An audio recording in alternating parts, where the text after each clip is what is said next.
Quiero que me acompañen orando. Padre, gracias te damos por la oportunidad de estar en tu casa. Señor, hoy disponemos nuestros corazones para aprender de ti. Disponemos nuestros corazones para que seas tú moldeando tu carácter en nuestras vidas.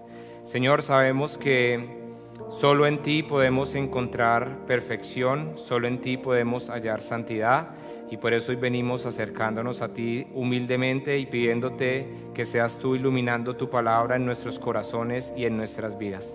Usa mi vida, Señor, para traer palabra y verdad a cada uno de nosotros. En tu nombre precioso, Jesús, oramos. Amén. Amén, familia. Estamos hablando este mes acerca de fe, ¿cierto? Y hace 8 días hablamos que sin fe es imposible agradarle a Dios. Y esto nos aparece en Hebreos 11:6. Lo voy a invitar a que me acompañe leyendo este versículo. Dice, de hecho, sin fe es imposible agradar a Dios. Todo el que desee acercarse a Dios debe creer que Él existe y que Él recompensa a los que lo buscan con sinceridad. Y hace 8 días hablábamos de aquella fe, ¿cierto? ¿Qué era la fe? Y hablábamos un poco de que todas las personas tienen fe, todas las personas depositan su fe en algo. Pero hablamos de un primer grupo de personas y son las personas que creen que hay un Dios, ¿cierto? Pero muy bien la palabra de Dios dice que aún los demonios creen que hay un Dios, ¿cierto? Y esta es una fe muy superficial, es una fe que muchas veces ha sido heredada, es una fe que realmente no tiene bases ni profundidad. Y les decía algo que es un poco contrario a lo que siempre se nos ha enseñado, porque a veces creemos que la fe es algo irracional, ¿cierto? Que es algo místico, que es algo de lo cual no podemos hablar apropiadamente. Y resulta que les exponía de que la fe es más racional o tiene una base más racional de lo que nosotros pensamos. Y por eso es que siempre vamos a la Biblia, ¿cierto? Hoy vamos a estar viendo la omnisciencia de Dios y es uno de los atributos de Dios. Y antes de entrar en esto, hoy traigo una premisa, ¿cierto? O algo que usted tenga muy consciente, que sea algo muy real y palpable para su vida. Una mente tan pequeña como la nuestra nunca va a poder entender una mente tan extraordinaria como la de Dios. ¿Listo? Porque es la primera cosa que hablamos. Porque hablando de atributos de Dios, existen 2 clases de atributos: los comunicables y los no comunicables. Y los que hoy vamos a hablar son no comunicables. Es decir, son aquellos que solo le permiten o solo son de Dios y esto hace que Él sea Dios, ¿cierto? Es decir, que en nuestra mente hay cosas que no tienen entendimiento, ¿cierto? Y hay que entender que es lo normal, ¿cierto? Entonces, ¿qué es la omnisciencia? Quiero leerles explícitamente. Dice, es definida como el estado de tener un conocimiento total, la cualidad de saberlo todo. Para que Dios sea soberano sobre su creación de todas las cosas, ya sean visibles o invisibles, Él tiene que ser omnisciente. Su omnisciencia no se limita a una sola persona en la deidad, sino que el Padre, el Hijo y el Espíritu Santo son todos omniscientes por naturaleza. Entonces, para que no nos enredemos, ¿qué es omnisciencia? Que Dios lo sabe, lo conoce todo. Primera de Juan 3:20 dice, aún si nos sentimos culpables, Dios es superior a nuestros sentimientos y Él lo sabe todo. Muchas veces les he expuesto que a veces usted puede venir a la iglesia, usted puede ir y delante de sus hermanos o de las personas que profesan la misma fe, usted puede mostrarse a alguien recto, alguien piadoso, ¿cierto? Alguien que ama a Dios. Pero fuera de estos lugares usted es completamente diferente. Y yo les digo, de Dios nadie puede ser burlado, porque Dios lo sabe todo. Cuando usted está en su intimidad, créame que Dios sabe lo que usted está haciendo, ¿cierto? Pero ahí es donde están nuestras mentes y nuestras vidas religiosas. ¿Y qué es una vida religiosa? Hacer unas cosas donde las demás personas me están viendo, donde los demás pueden levantar un juicio, donde los demás pueden decir tú eres o tú no eres. Entonces, la primera cosa, Dios lo sabe todo. Segunda, Mateo 10, 29 al 30. ¿Cuánto cuestan 2 gorriones? Una moneda de cobre.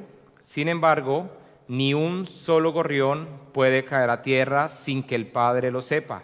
En cuanto a ustedes, cada cabello de su cabeza está contado. Y ustedes pónganse a pensar, ¿usted sería capaz de contar los cabellos de su cabeza? Bueno, no los suyos porque sería imposible, pero los de otra persona. No, ¿cierto? No, imposible. Y para algunos sería algo completamente impaciente, ¿cierto? Imagínese solo piense esto, que le dieran una sección para que usted contara los pelos que hay en esa sección. Nuestra impaciencia es tal que no duramos 5 minutos cuando ya estamos diciendo, deje así, ya, usted tiene 100 pelos ahí, decimos cualquier cosa. Pero resulta que la Biblia dice que Él conoce cada detalle de nuestras vidas, cada detalle. Y esto es algo muy sorpresivo porque estamos acostumbrados a ver a un Dios lejano, un Dios creador de todas las cosas, pero nos cuesta mucho ver un Dios cercano y un Dios que se interesa de tu vida, un Dios que quiere estar cerca de ti. ¿No les ha parecido? Usted, antes de conocer a Cristo, el pensamiento más normal es decir, Dios no tiene tiempo para ocuparse de cosas tan terrenales como lo son mi vida, ¿cierto? Pero resulta que Dios, por lo contrario, que todo lo sabe y que todo lo conoce, realmente sí está interesado en tu vida y más de lo que tú crees. Mateo, ya lo dije, perdón.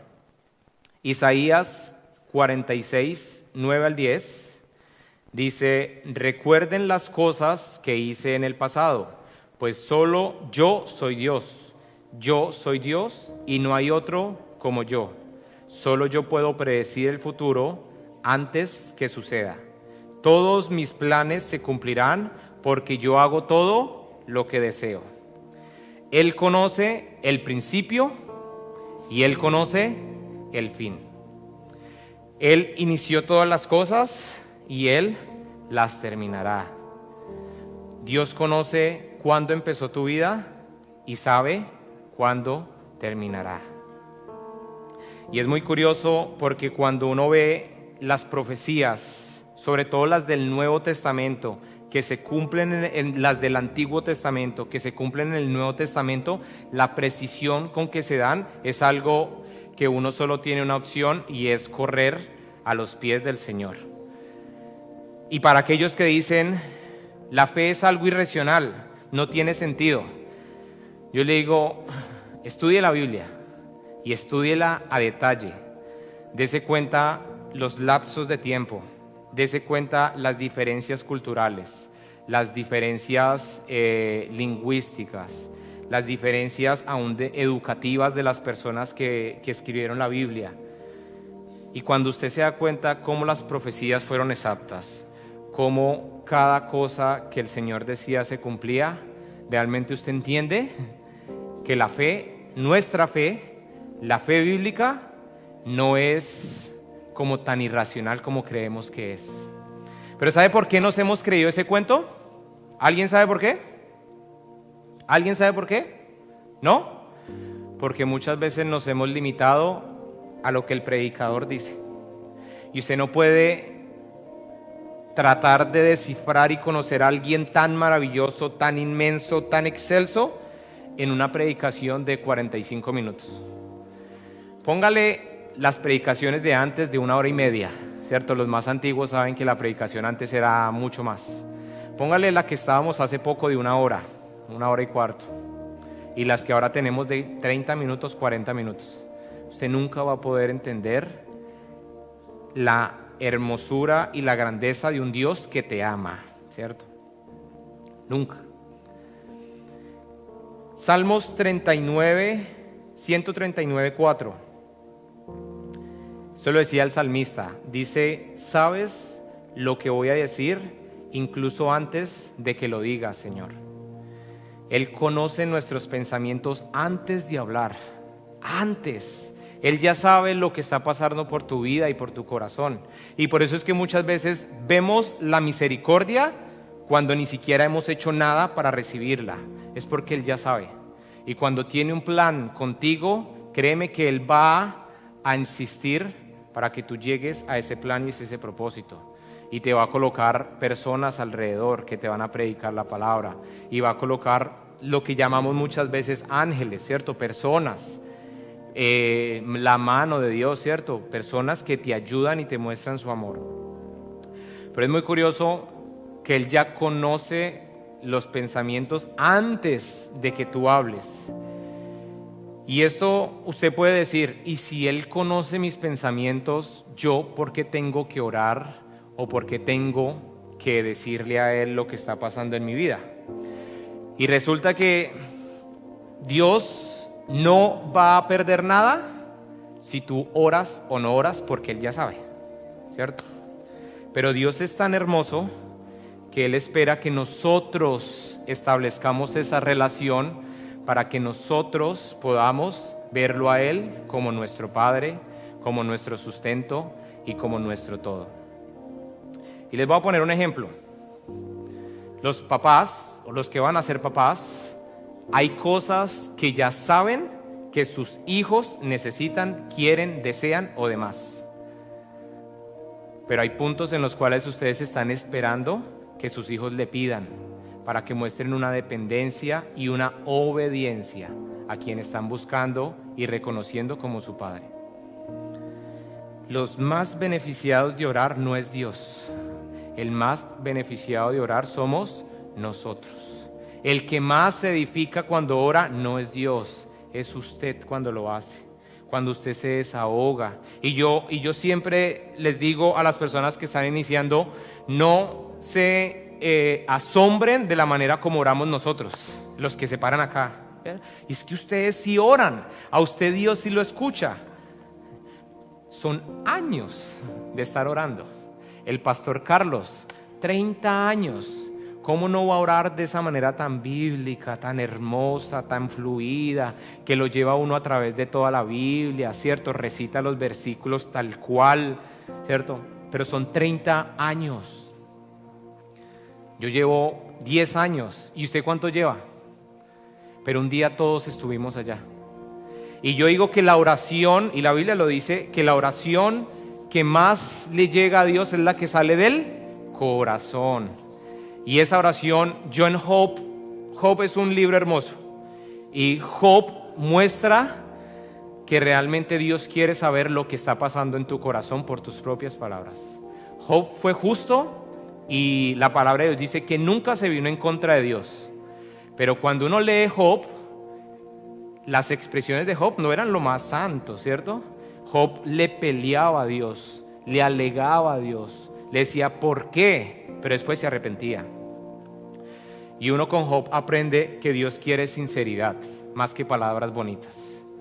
Dios no quiere que tú vengas y le digas: Señor, oh grande, altísimo, Dios maravilloso, si en tu corazón hay rabia por algo que está sucediendo. Él quiere que tú le digas: ¿dónde estás? Si realmente eres vivo, ¿dónde estás? Porque eso va a llevar a que Dios se muestre en tu vida como el Dios real y vivo que es Él. Pero mientras sigamos viviendo de una manera religiosa, vamos a seguir viendo un Dios religioso, un Dios limitado, un Dios que conoce por ahí poquitico. Y en respecto a que Él conoce todas las cosas, antes de que hablemos, Dios conoce lo perverso de tu corazón y Él no se asusta. Se asusta más usted y me asusto más yo. Y nos dejamos culpar del diablo, ¿cierto? Dios no te va a perdonar. Pero resulta que Jesús dijo que Él no vino a condenar, sino Él vino a salvar. Y ahí es donde nosotros debemos entender que Dios conoce todas las cosas que tú has hecho, las más cochinas, las más injustas, las más sucias, las más imperdonables. Dios las conoce. Y así y con todo, Dios te quiere perdonar. Salmo 139 del 1 al 3 dice: oh Señor, has examinado mi corazón y sabes todo acerca de mí. Sabes cuándo me siento y cuándo me levanto. Conoces mis pensamientos aun cuando me encuentro lejos. Me ves cuando viajo y cuando descanso en casa. Sabes lo que hago. Él conoce la profundidad de nuestros corazones. Y acá es algo difícil de entender. Y lo he manifestado muchas veces. Nosotros pedimos, pero a veces no pedimos como debería ser, porque somos egoístas y pedimos por necesidades que a veces no son necesidades. Dios no nos va a dar lo que queramos, nos va a dar lo que realmente necesitamos, porque Él conoce lo profundo de nuestro corazón. Y la palabra de Dios dice que qué tan engañoso es nuestros corazones. ¿Y no les ha pasado que ustedes en sus corazones dicen: yo lo siento en lo profundo de mi corazón, pero al día siguiente ya sienten otra cosa o ya tienen otros pensamientos? ¿Cuántos de ustedes con gran amor han venido a la iglesia y dicen: así es la palabra de Dios, y salen de aquí y hacen otras cosas y se van por otros caminos y deciden hacer otras situaciones? Porque el corazón del hombre es malo, es perverso, pero Dios lo conoce. Y por eso Él quiere hacer una obra en nuestras vidas, y es la obra que hace el Espíritu Santo en nosotros y a través de nosotros. Volviendo un poco a Hebreos, ¿cierto? Léanlo, si no lo han leído, Hebreos 11, ¿cierto? Vea que Hebreos, para que no quede tan perdido, haga una tarea, llegue a su casa y léalo, de que habla de Hebreos 11, pero nos habla del paseo de la fama de los grandes de la fe, ¿cierto? Como lo decía hace 8 días. Y dice que de 29 versículos, 18 veces se usa la expresión por la fe, ¿cierto? Por su fe. Y quiero hablar de 3 cosas que se encuentran ahí. Noé, Dios le dijo que vendría un diluvio. ¿Qué hizo Noé? Construyó una arca porque Dios le dijo que vendría un diluvio. ¿Noé sabía que venía un diluvio? ¿Noé sabía que venía un diluvio? No, no sabía, ¿cierto? No sabía. Abraham tuvo fe al aceptar salir de su tierra, creyendo que Dios le daría una mejor y creyendo que Dios tenía una promesa guardada para él. Abraham estaba bien donde estaba. ¿Abraham sabía a dónde iba a ir? ¿Abraham sabía todo lo que le esperaba? No, pero Dios sí. Sara tuvo fe al pensar de que sería madre. Y Dios les dijo: van a ser padres. Y estaban adultos, y a Sara ya le había pasado la costumbre, el periodo. Es decir, ya no había opción de ser madre. ¿Sara sabía que habían posibilidades de ser madre? No, y ni cerca, ¿cierto? Yo creo que las mujeres y los hombres sabemos que uno de los indicios cuando una niña puede ser madre es cuando le empieza el periodo, ¿cierto? Cuando empieza a desarrollarse como mujer. Pues no sabían, ninguno de los 3 sabían, pero esa es la omnisciencia de Dios. Y yo quiero que hoy nos preguntemos por qué es importante para nuestra fe saber que Dios es omnisciente. ¿Por qué es importante saber que Dios todo lo sabe? ¿Por qué es importante? ¿Cierto? Hoy en día usted y yo tenemos una ventaja, y es que nosotros vemos las promesas, pero vemos el cumplimiento de ellas. Estos hombres que estuvieron acá solo tenían lo que habían escuchado de lo que Dios hacía, y tenían el relato cercano de lo que Él había hecho desde la creación. pero ellos no tenían un libro tan precioso y maravilloso como usted y yo lo tenemos, llamado Biblia. Un libro que muchas veces despreciamos al no leerlo y al no sacar el tiempo que debería sacarse para estudiarlo. Pero usted y yo sí lo tenemos. Y nuestra fe no se basa en algo irracional. Se basa en lo que Dios ha prometido en su palabra. Y acá viene un segundo grupo. Y este grupo es de los que creen sin haber visto. En el contexto de Hebreos nos habla de aquellos que creyeron y no recibieron la promesa. Un ejemplo de ellos, Moisés. Moisés no entró a la tierra, pero la vio desde lejos, ¿cierto? Abraham recibió la promesa que sería padre de multitudes. Pero hasta Jacob, ¿cuántos habían entrado a tierra de Egipto? 70. Es decir, que ¿cuántos pudieron haber sido Abraham? No sé, pero no fueron más de 70, ¿cierto? ¿Eso les parece ser un padre de multitudes? No, pero ellos murieron con la convicción de que sería. Hebreos 11:13 lo dice así: todas esas personas murieron aún creyendo lo que Dios les había prometido, y aunque no recibieron lo prometido, lo vieron desde lejos y lo aceptaron con gusto. Coincidieron en que eran extranjeros y nómadas aquí en este mundo. ¿Saben quiénes están en este grupo? Muchas personas, pero especialmente todos aquellos que hemos depositado nuestra fe en Jesús y en la vida eterna. Todos los que hemos depositado nuestra fe en que después de esta vida va a haber otra, y es la vida eterna. Y que según nuestra fe en Jesucristo no moriremos en condenación, sino gozaremos de vida eterna junto a Él. ¿Alguien lo ha visto? ¿Alguien ha ido al cielo y ha visto dónde está todo el mundo? ¿Alguien lo ha hecho? Nadie lo ha hecho. Y por eso nosotros pertenecemos a este grupo. Porque la salvación nadie la va a ver palpablemente. Pero nosotros moriremos creyendo en esa verdad y un día nos levantaremos. Para las personas que no creen, ¿cierto? Había un pastor, una entrevista, yo creo que muchos la habrán podido ver. Y el pastor hablaba con un ateo. Y el ateo decía: todo lo que ustedes dicen es mentira, son mitos, son leyendas. Y él le dijo: yo quiero hacer una apuesta con usted. Y quiero decirle, no está bien que yo haga una apuesta, solo quiero que usted entienda el ejemplo. Si yo llevo una vida, según lo que la Biblia dice, que es una buena vida, con parámetros, con límites, ¿cierto? Y si yo llegara a morir y todo lo que yo creí es mentira, ¿qué va a pasar? Pues nada, porque morí y nada era verdad y viví una vida buena. De hecho, que me ahorré muchos problemas, porque los límites me ayudan a ahorrarme problemas, hablando en términos no espirituales, ¿cierto? Pero ahora déjeme preguntarle algo a usted, que no cree nada y que cree que después de la muerte no hay nada. ¿Qué pasa si sí había? Y si lo que yo creo es verdad. Déjeme decirle que usted va a pasar una eternidad condenado porque usted rechazó cuando tuvo la oportunidad. Desde ahí, ¿cierto?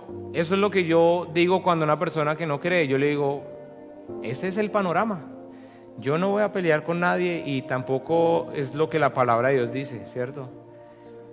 Pero sí tenemos que tener fe de lo que estamos creyendo si lo creemos.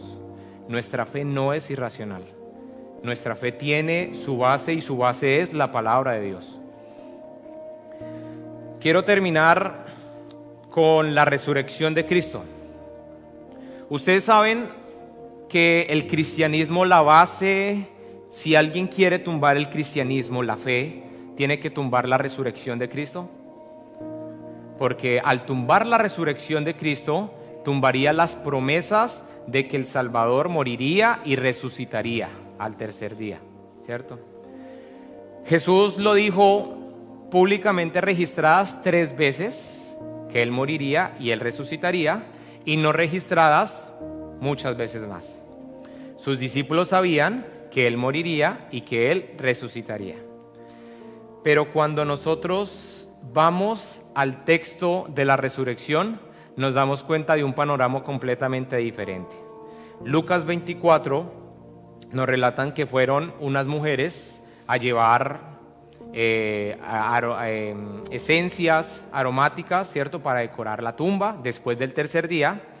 Y dice el versículo 4, mientras estaban allí perplejas, versículo 3, entonces entraron, pero no encontraron el cuerpo del Señor Jesús, mientras estaban allí perplejas. Ahí se le aparecen dos hombres resplandecientes. Pero quiero que veamos que cuando no lo encontraron, ellas no salieron corriendo a decir, es cierto, Él resucitó. No, ellas quedaron dudosas preguntándose, ¿qué pasó aquí? ¿Qué pasó con el cuerpo del Maestro? ¿Dónde se lo han llevado?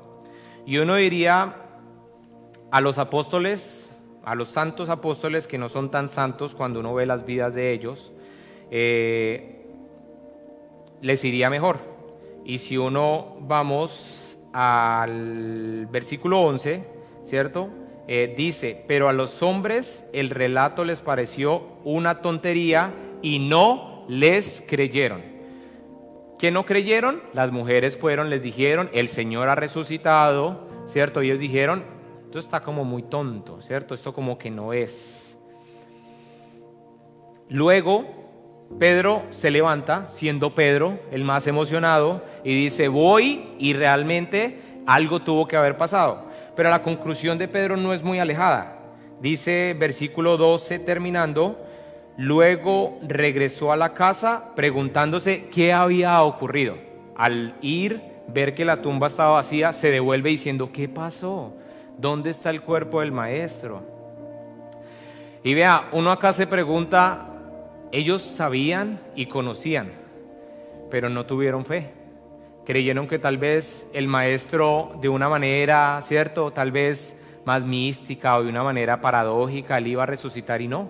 Él lo había dicho que se levantaría de los muertos y era necesario para que de esta manera Él diera derrota a la muerte, a las tinieblas, ¿cierto?, al enemigo, y se levantara en un cuerpo de gloria para resucitar y darnos a nosotros el camino para poder llegar a Dios, ¿cierto? Pero yo les quiero mostrar qué pasó en la mente de los romanos y de los judíos especialmente. Resulta que por allá en Mateo, ¿cierto?, nos dice que los romanos, los judíos, ¿cierto?, debido al relato que habían escuchado de que Jesús se levantaría, ellos decidieron pedirle a los romanos que enviaran una guardia para que cubriera el sepulcro.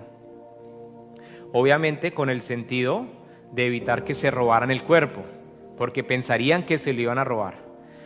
Pero uno dice, en cierta manera creyeron más que podría llegarse a levantar los que no creían que los que sí creían.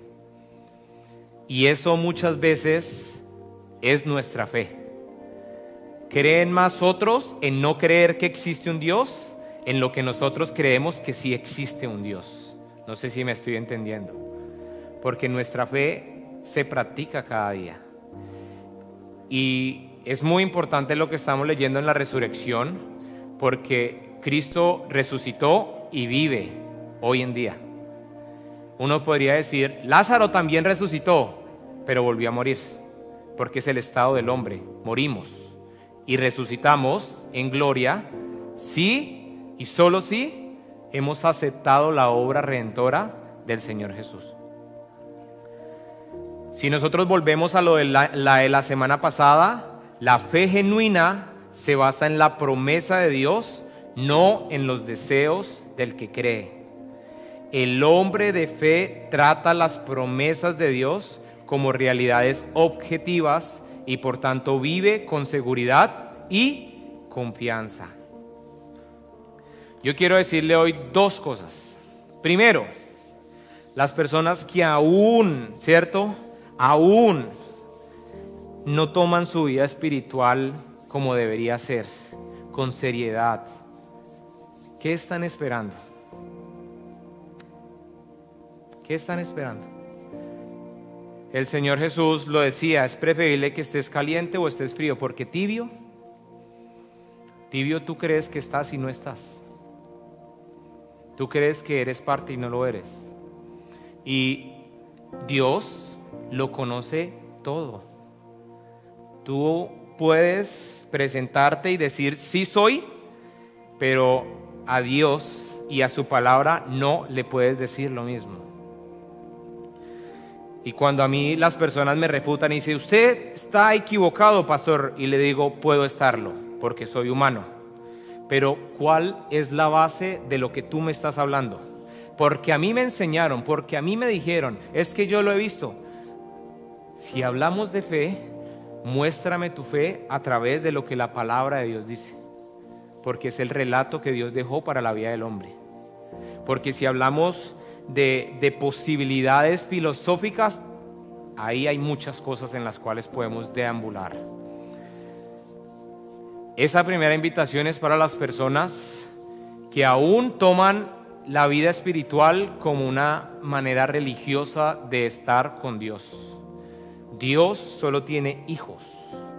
Dios quiere estar contigo porque te ama y quiere que tengas una relación con Él, padre-hijo. Dios quiere acompañarte y quiere llevarte en el proceso de sanación por lo que hayas podido pasar.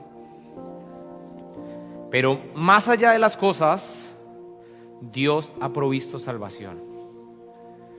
Hay situaciones que tal vez tú no vas a recibir lo que quieres en esta vida, pero te bastará saber que has sido salvo, como lo fueron estas personas. No recibieron la promesa, pero desde lejos algunos pudieron ver y otros murieron con la esperanza y la fe de que Dios haría. Y esto lo llevó a un ámbito más personal. Hay situaciones muy soberanas que no hay mayor cosa en la cual tú puedas hacer. Una enfermedad, una situación sentimental, una situación personal, no depende solo de ti. Dependen de las circunstancias. Y tal vez te has enfrascado tanto en que sea lo que tú quieres, que has olvidado que tal vez no es lo que tú necesitas. Y Dios, en su paternidad y en su amor, ama al que disciplina. Y el que disciplina le muestra su amor a través de esta misma. Hay cosas que no vamos a recibir y debe estar bien, pero ¿quién nos va a llevar a ese entendimiento? Solamente Dios. Y una de las cosas más difíciles son las enfermedades, ¿cierto? Hay enfermedades que tal vez no hay vuelta atrás, pero nuestra certeza está en que la eternidad la pasaremos junto a Él. Pero no los quiero desanimar, ¿cierto? Porque Dios también cumple promesas en vida, ahorita, ya. Pero yo quiero preguntarte cómo estamos en términos de fe. El que diga, Señor, manda lluvia. Yo tengo fe que vas a mandar lluvia y no trae paraguas, ¿cuál es su fe? El que diga, yo confío en que Dios me puede dar un mejor trabajo y no manda hojas de vida, ¿cuál es su fe? Y volvemos a la omnisciencia. Dios lo sabe todo. Dios sabe tus dolencias, Dios sabe tus limitaciones, Dios sabe que el inglés no te va, Dios sabe que tú tienes miedo, Dios sabe que tú eres chiquito, que eres alto, que eres gordo. Dios lo sabe. Pero tú sabes que Dios sabe todas las cosas y que Dios es de milagros. ¿Tú sabes eso? Pregúntate, ¿tú sabes eso? ¿Tú sabes que donde tu cuadro termina, las imposibilidades, los poderes y los recursos ilimitados de Dios empiezan? ¿Tú sabes eso? Porque ahí es donde nosotros vivimos nuestra fe. Cuando tú sabes que Dios cumple sus promesas, tú sabes que no importa lo que pase, cuando tú caminas en fe, Dios va a obrar. Porque Dios no es hombre para arrepentirse, ni es hijo de hombre para decir, lo dije mal. Dios no es hombre para mentir, ni hijo de hombre para arrepentirse. Si Dios lo prometió, Él lo va a cumplir. Él lo va a hacer. Pues yo estoy llamando a una congregación que realmente se levante, que tenga fe, que veamos milagros, pero que caminemos fuera de nuestras comodidades, que hagamos cosas locas, ¿como cuáles? No tenemos inglés, no tenemos experiencia, pero una palabra tuya, Señor, bastará. Y tú dices que tú eres proveedor, y voy a creer. Y tú dices que tú conoces todas las cosas, y voy a creer. Y en términos espirituales, tal vez has tenido malas experiencias, tal vez hay otros pastores que no te han pastoreado, tal vez hay iglesias que no se han comportado como iglesias, pero permítenos mostrarte que aquí somos temerosos de Dios y que hay un Dios que ama, perdona y da segundas oportunidades. Pongámonos de pie y quiero terminar con un ejemplo. ¿Todos han conocido o saben el programa de ¿Quién quiere ser millonario? Todos lo conocen, ¿cierto? Si me colaboran con la foto de ¿Quién quiere ser millonario, por favor? Pues resulta que hay una opción que es el comodín de la llamada. Y usted esa llamada, usted la quiere usar para alguien que sepa, ¿cierto? Usted no va a llamar al primero que llegó y se le apareció, ¿cierto? Al que acabó de conocer. Usted, imagínese que está para ganarse $1.000.000. ¿Usted a quién llamaría? Esa persona que usted está pensando, usted deposita fe y esperanza en que esa persona va a saber y de alguna manera la respuesta le va a ayudar, porque usted confía, ¿cierto? Porque usted no va a arriesgar $1.000.000 al primer aparecido, ¿cierto? Bueno, si lo hacen, pues oremos, porque ahí sí como que falta sentido común, ¿cierto? No, ustedes yo sé que ya van a llamar a la persona más idónea, pero vean, esa misma llamada es con Dios. Dios sabe todas las cosas. Si usted quiere recurrir a alguien, recurra a Dios, porque Dios todo lo sabe, porque Dios conoce tu vida, porque a Dios no le sorprende lo que tú estés pasando.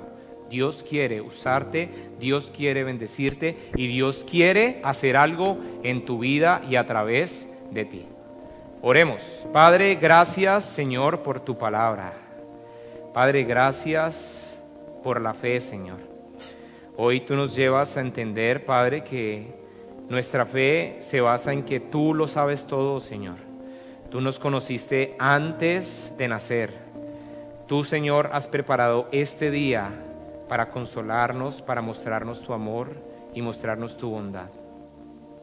Hoy yo quiero invitarle a usted, si es la primera vez que escucha este mensaje o si lleva mucho tiempo escuchando este mensaje, hoy usted, como decía Juan el Bautista, arrepiéntanse de sus pecados y vuelvan a Dios, porque el reino de los cielos se ha acercado. Si hoy tú quieres y deseas acercarte a Dios, hoy solo tú dile: yo me arrepiento porque me he alejado de ti, y me arrepiento porque he creído mal de quién eres tú, y me he decidido ir por mi propio camino sin darte a ti una genuina oportunidad de conocerte. Tu palabra dice que si deposito mi fe en Jesús y en lo que Él hizo por mí, después de esta vida podré estar junto a ti. Señor, yo te pido que tú que das el querer, también des el hacer, y que tú permitas que estas personas se acerquen a ti confiadamente, de que tú, Señor, los recibirás y que tú les llevarás a vivir en las promesas de aquel que las ha prometido y cumplido. Padre, permítenos a la iglesia, a tu cuerpo, bendecirles y acompañarlos en este proceso. Y si tú has venido frecuentemente, quiero invitarte a que sacudas la fe. Sacude la fe. Ya deja de vivir y de creer en Dios, pero sin fe. porque sin fe es imposible agradar a Dios. Si tú has creído en el mensaje de salvación, lee la Biblia, ora. Si tú has creído en el mensaje de salvación y aún no te has bautizado, corre en pos de conocerlo a Él y llegar a ese proceso. Si tú crees en que Él es tu proveedor, sé tú honrándole con todo lo que Él te ha dado. Si crees que Él puede abrirte puertas donde nadie más y donde tu vida limitada, tu inglés, tus capacidades no las pueden abrir, sé tú creyendo y dando pasos de fe. Sé tú colocando hojas de vida, sé tú llevando resúmenes, sé tú hablando con personas y aún en circunstancias interpersonales. Si tú crees que necesitas arreglar alguna situación personal, sé tú dando el primer paso, sea que tú hayas cometido la ofensa o hubiesen cometido la ofensa contra ti. Pero ten fe y ten una fe que sea basada en lo que su palabra nos dice. Y Padre, hoy con esta canción queremos alabarte a ti nuevamente y decirte que si tú lo hiciste con los grandes de la fe en el Antiguo Testamento y cumpliste tus promesas en el Nuevo Testamento a través de Jesús y nos mostraste a Jesús en toda la Biblia, tú lo harás una vez más conmigo. Y dígale, tú lo harás una vez más conmigo. Acompáñeme en esta oración y dígale, tú siempre has sido fiel, Señor. No importa el lugar, no importa la circunstancia, tu fidelidad me ha acompañado, Señor. Perdona mi infidelidad porque he sido yo el que he fallado, Padre. Y he sido yo quien ha permitido que el dedo señalador del enemigo me aleje de ti, Señor. Olvidando que tú me has perdonado, que tú me has cambiado y me has hecho una nueva criatura para la gloria de tu nombre. Padre, hoy estamos aquí porque queremos acercarnos a ti, porque queremos que tú hagas una obra en nuestras vidas y a través de nuestras vidas. Si es la primera vez...